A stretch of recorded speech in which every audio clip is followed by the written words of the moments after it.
At this point, James Gunn just has one shot at this. Just one shot at getting this right. Seriously, like literally, they seriously don't need to this up.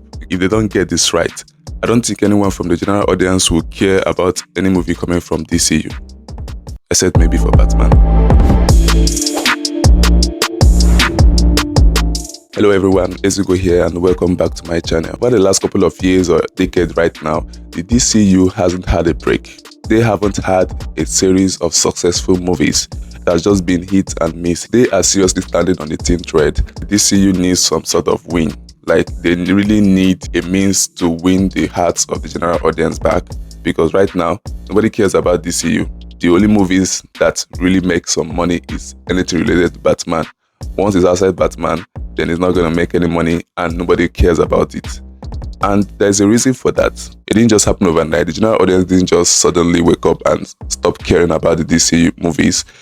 To better understand, let us go back in time to 1978 when Christopher Reeve's movie was released and maybe understand how they got to this point. In 1978, the movie was released and it was a massive success as it brought in the very essence of the Superman character. The movie was fun and hopeful. Till this day, that movie has been an inspiration to every other superhero movie in the DCEU. And then from 1978 to 2006, a total of 5 Superman movies and 4 Batman movies were released. One might think that they were so focused on these 2 franchises, but that was not the case. They tried other characters in the DCEU. They tried producing movies for other characters in the DCEU. But those movies were horrible at the box office. And the executives at Warner Brothers decided to stick to what works at least. In 2005, the infamous director Christopher Nolan was brought in to direct a Batman movie. And I think this was one of the few moments the executives at Warner Brothers made the right decision since 1978. Christopher Nolan directed 3 Batman movies, and the 3 of those movies were a massive success. It became a cultural sensation and a form of comparison to every other DC movies that were released from that point on. I'm sure you must have heard of statements like this movie is the best movie since The Dark Knight. So The Dark Knight, which was one of the Batman movies that he directed, became a means of comparison to every other movie that was released under the DCEU. Meanwhile, at the same time, there was another superhero movie company that was cooking something in the background. They were releasing movies and movies and movies that were consecutively a success. And I think the reason why these movies were a success is because the characters in the Marvel Universe were so relatable to the general audience. People could see themselves or imagine themselves in those characters. And the Marvel Universe had a timeline, a laid down timeline which they were following meticulously. Marvel had a coincised and comprehensive universe that everyone could easily understand and follow up. And then in 2012, Marvel released the first Avenger movie, which was a massive success. It became a cultural sensation and a talk in everybody's mouth. This was the first time that we were seeing a superhero assemble in the big screen. Apart from the animations, we have never seen this before in cinemas. The DCEU, on the other hand, was seeing this success from the Marvel Universe and they wanted a piece of the pie. So they brought in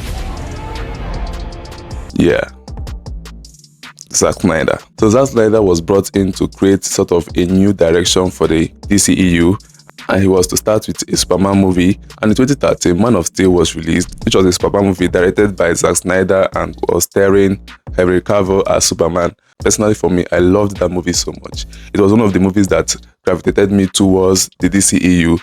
And one of the reasons is because of the directing style of Zack Snyder in his action sequence. I love the way he directs his action sequence. And up to this point, I think it's one of my favorite Superman movies. But that movie had a whole lot of criticism. Like, the criticism was so much. And I understand some of the criticism. The destruction of Metropolis during the fight between Zod and Superman. Superman being moody and brooding without that cheerfulness and hopefulness that we know Superman for. And also the infamous...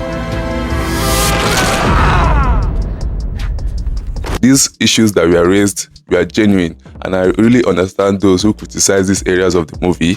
As much as the movie was heavily criticized, Man of Steel made a total of $670 million. That was nice, but I think the executives at Warner Brothers expected more, at least for a Superman movie, also considering how successful their competition is at that point in time. So they expected the Superman movie to probably make at least $1 billion. But I think that movie doesn't need to make $1 billion for it to be considered a success. In 2016, Zack Snyder released another movie titled Batman vs Superman. Now, this movie was set up in a way that we'll have a fight-off between Batman and Superman. Now, this is the first time we've ever seen Batman and Superman being in a movie in the big screen. The expectation for this movie was massive. The executives at Warner Brothers were expecting this movie to do so well that their bags would be filled with a lot of cash, but they didn't know that they were in for something else. Since the movie was released and people found out that Zack Snyder didn't really address the issues that were raised in the Superman movie. Instead, he doubled down on it. He made Superman to be more broody, more dark, and less cheerful and hopeful than was expected. This brought a foul taste to a lot of fans, and in as much as the box office opening was so massive, it just nosedived from there, ending its theatrical run at $800 million. Now, this was a big disappointment for the executives at Warner Brothers. I'm sure they were expecting that this movie should make over $1 billion. Zack Snyder went on to direct a Justice League movie, which was supposed to be released in 2017. But unfortunately, he had a tragedy in his family and he needed to step away from directing that movie. So at this point in time, the movie didn't have any director. Over at Marvel, Joss Whedon, who directed one of the Avengers movies, didn't have any project at hand. And then the executives at Warner Brothers thought, we have an idea. And then they brought in Joss Whedon to complete what Zack Snyder has started and finish up the Justice League movie. And then in 2017, the movie was released, and boy, that movie was such a failure. This movie had a budget of $300 million and it grossed a total of $600 million. This is a massive failure in the movie industry. This movie was so heavily criticized and people didn't like the direction it was going. Some of the criticism of this movie was the lack of Superman up to the end of the movie, facing issues and how rushed the battle were and the rest. People were seriously not pleased with this movie, and this sparked up the campaign for Zack Snyder to come back and finish up his vision for this movie. After a few years of campaigns, the executives at Warner Brothers finally agreed to such demands and they brought in Zack Snyder to complete his vision for the movie, and then the Zack Snyder Justice League was released. Yes, some people like this movie, but the core issues that the first Justice League had was still there, because Zack Snyder had almost completed the movie before the tragedy happened, and Joss Whedon was brought in to just brush it up and do some finishing touches. Yes, he removed some of the scenes that Zack Snyder had, and then in the Zack Snyder Justice League, those scenes were brought back.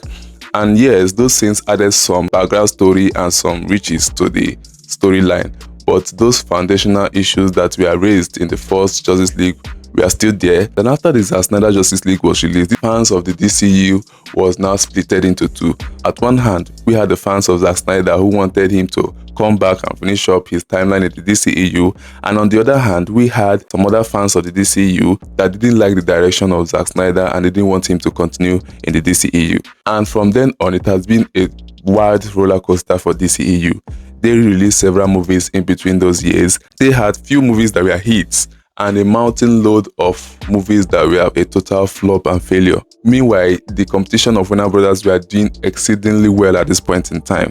I mean, they had left DCEU in the dust and there's no way of catching up with them anymore. I mean, they were making movies that were hitting almost $3 billion at this point in time. So there was no catching up with the Marvel Universe.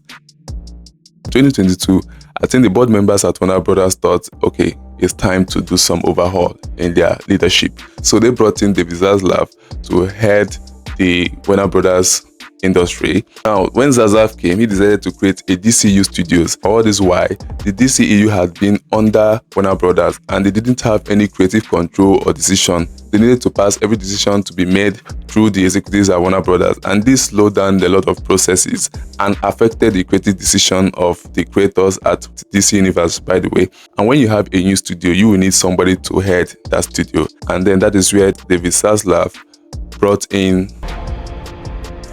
James Gunn is not new to this business. He has directed 3 movies in the Marvel Universe, which was a massive success and everybody loved those movies. He had also directed a Suicide Squad movie, which was supposed to be a remake of the first Suicide Squad. Yes, this movie was released during the pandemic and it didn't do well at the box office because of that, but it was well received by the general audience and also the critics. and then he directed another project which was a series titled The Peacemaker, and also people loved that movie. So James Gunn at this time had created consecutively successful movies and TV shows, and I think this is what David Zaslav saw and decided to bring him in to head the new DC studios. And the first decision that James Gunn did after he came on board was to announce a soft reboot of the DC universe, and he announced a series of movies which will be released in the span of 10 years. We are going to have a Superman movie, which is the first official DCU movie, will be coming out in July 2025, and a whole lot of other projects. So fans and general audience have been burned so much from the DC movies.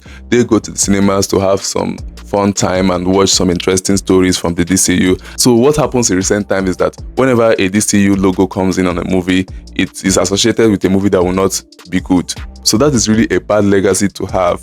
And James Gunn, as the new DC head, has a whole lot of work to do. I personally don't envy him, and I even pity him, by the way, because the workload for him is going to be much. He has a lot of pressure on his shoulder because he needs to turn the minds of the general audience around, and this is a very difficult thing to do. And the key way of doing that is making the first DCU movie, which is the Superman, to be very good. I mean, this movie needs to be so good that nobody will have any talking points against it. That is how serious this is. The first trailer from this movie needs to spark the interest of not just fans of DCU, but the general audience. DCEU right now is standing on a thin thread, and if the Superman movie isn't that good, it's just like reassuring the fans that the DCU is incapable of producing a nice movie.